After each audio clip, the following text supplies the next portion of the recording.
Hello family members, welcome to my channel Kalyani the home cook. మీరంతా ఎలా ఉన్నారు? మీ సండేని బాగా ఎంజాయ్ చేశారా లేదా? నేనైతే బాగా ఎంజాయ్ చేశాను. ఎలా అనుకుంటున్నారా? సరదాగా సండే సాయంత్రం స్నాక్స్ చేశాను.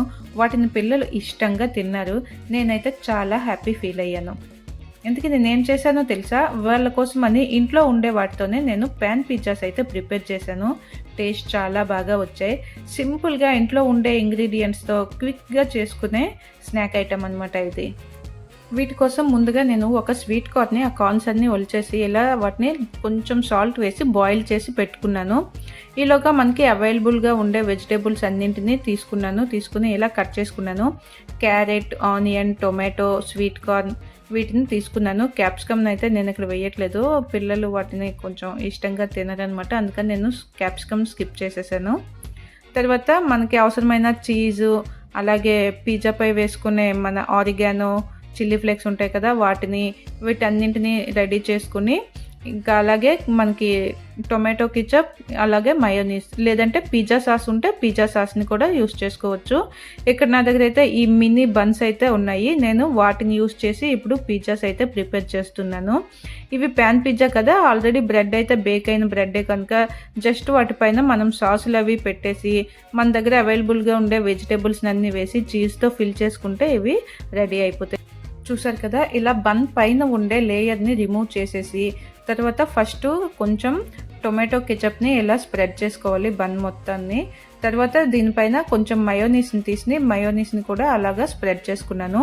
లేదా టొమాటో కెచప్, మయోనీస్ వేయకుండా డైరెక్ట్గా పిజ్జా సాస్ అవైలబుల్గా ఉంటే పిజ్జా సాస్ని కూడా స్ప్రెడ్ చేసుకుంటే సరిపోతుంది. ఇలా ఈ రెండింటిని బ్రెడ్కి ఫుల్గా అన్ని వైపులా అప్లై చేసిన తర్వాత మనం కట్ చేసి పెట్టుకున్న వెజిటేబుల్స్ ఉన్నాయి కదా, వాటన్నింటినీ కూడా వాటిపైన అలా ర్యాండమ్గా వేసేసుకుని ఫైనల్గా కొంచెం స్వీట్ కార్న్ వేసుకోవాలి. వేసిన తర్వాత మనం వీటిపైన చీజ్ ఉంటుంది కదా, మోజరెల్లా చీజు, వాటిని గ్రేట్ చేసుకొని మనకి నచ్చినంత చీజ్ని గ్రేట్ చేసుకొని ఈలోగా ఒక సైడు ప్యాన్ వేడి చేసుకొని పెట్టుకోవాలి. మనం ఇలా వెజిటేబుల్స్తో ఫిల్ చేసుకున్న బన్ని కొంచెం అంత బటర్ రాసుకున్న ప్యాన్ పైన పెట్టి ఒక 2 minutes అలా హీట్ చేసుకుంటే మనకి పిజ్జా అనేది రెడీ అయిపోతుంది. తర్వాత వీటిపైన ఆరిగానో, అలాగే చిల్లీ ఫ్లేక్స్ వేసుకొని వాటిని కట్ చేసుకొని సర్వ్ చేసుకోవడమే. మన స్నాక్స్ ఈజీగా రెడీ అయిపోయాయి కదా. నేనైతే ఇప్పుడు ఈ బన్స్తో కొన్ని పిజ్జాస్ అయితే ప్రిపేర్ చేశాను. తర్వాత నా దగ్గర బ్రౌన్ బ్రెడ్ కూడా ఉన్నది, ఎందుకంటే ఈ తక్కువ బన్స్తో ఇంత టేస్టీ స్నాక్ ఇంత తక్కువ బన్స్తో కంప్లీట్ అవ్వదు కదా. నెక్స్ట్ నేను ఒక బ్రౌన్ బ్రెడ్ని తీసుకొని తర్వాత వాటిని కూడా సేమ్ ప్రాసెస్ని రిపీట్ చేసుకొని వాటిని కూడా ఇలాగే ప్రిపేర్ చేసుకున్నాను. మీరు ఈ ఛానల్ని ఫస్ట్ టైమే చూస్తున్నారు కదా, అయితే వెంటనే సబ్స్క్రైబ్ చేసుకోండి. ఎందుకంటే ఛానల్లో మంచి మంచి వీడియోస్తో పాటు ఇంకా రాబోయే మరిన్ని మంచి మంచి వీడియోస్ని మిస్ అవ్వకూడదు అనుకుంటే ఇప్పుడే సబ్స్క్రైబ్ చేసుకోండి కళ్యాణి ది హోమ్ కుక్ ఛానల్ని. దీని ప్రీవియస్ వీడియో బెల్లం పొంగనాలు సింపుల్ ప్రాసెస్లో ఎలా తయారు చేసుకోవాలో మన ఛానల్లో వీడియో ఉన్నది. దీని లింక్ని కూడా నేను డిస్క్రిప్షన్లో ఇస్తాను, ఓసారి తప్పకుండా వాచ్ చేయండి.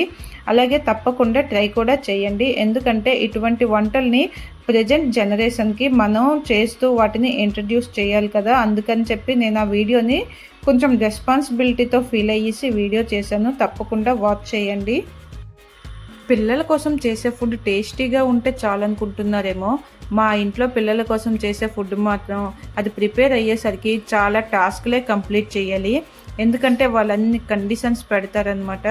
చూస్తున్నారు కదా, ఇక్కడ నేను ఈ పిజ్జాస్ని ఎలా ప్రిపేర్ చేస్తున్నానా, వాళ్ళు వచ్చేసి రౌండ్ పిజ్జాస్ ట్రయాంగిల్లో ఉంటాయి కదా అనుకొని ఒకడొచ్చాడు. ఇంకొకటి ఏమొచ్చి నాకు స్క్వేర్ పిజ్జా కావాలి, నాకు రెక్టాంగులర్లో కావాలి అనేసి ఒక్కొక్కరు ఒక్కో టాస్క్ ఇచ్చారనమాట. వాళ్ళ కోసం అని చెప్పి నేను ఇదిగో మీ షేప్స్ మీకు చేస్తాను అని చెప్పి ఇలా వాళ్ళని ఒక్కొక్కటి చూపించాను. రౌండ్ పిజ్జా ఒకటి, తర్వాత బ్రెడ్తోని 2 బ్రెడ్ స్లైసెస్ పక్క పక్కన పెట్టి రెక్టాంగులర్ అని, 1 బ్రెడ్తో స్క్వేర్ అని చెప్పేసి వాటిని హాఫ్కి కట్ చేసి ట్రయాంగులర్ పిజ్జా అని చెప్పి వాళ్ళు ఏ షేప్లో అడిగారో వాళ్ళని ఆ విధంగా వాటిని కట్ చేసి పెట్టాను. నిజంగా వాళ్ళైతే నమ్మేసి పిజ్జాస్లో ఇన్ని షేప్స్ ఉంటాయా అనేసి హ్యాపీగా ఎంజాయ్ చేసుకుంటూ తినేశారు. అంతేకాకుండా నాకు చాలా కాంప్లిమెంట్స్ కూడా ఇచ్చారు. మరి నేను చేసిన ఈ సండే సింపుల్గా చేసుకునే స్నాక్ రెసిపీ మీకు కూడా బాగా నచ్చింది కదా. మీకు కూడా ఈ వీడియో నచ్చినట్లయితే ఒక చిన్న లైక్ చేసి, పిల్లలు ఉన్న ఇంకెవరికైనా ఈ వీడియోని షేర్ చేసి, కళ్యాణి ది హోమ్ కుక్ ఛానల్ని తప్పకుండా సబ్స్క్రైబ్ చేసుకోండి. ఎండింగ్లో చెప్తున్నానని ఏం అనుకోవద్దు. ఈ ఛానల్ని సబ్స్క్రైబ్ చేసుకున్న వాళ్ళందరికీ, అలాగే మీ యొక్క లైక్స్ కామెంట్స్తో సపోర్ట్ చేసిన ప్రతి ఒక్కరికి కూడా థ్యాంక్ యూ సో మచ్. మరెన్నో మంచి మంచి వీడియోస్తో మీ ముందుకి వస్తూనే ఉంటా. Keep watching my channel Kalyani the home cook. Thank you.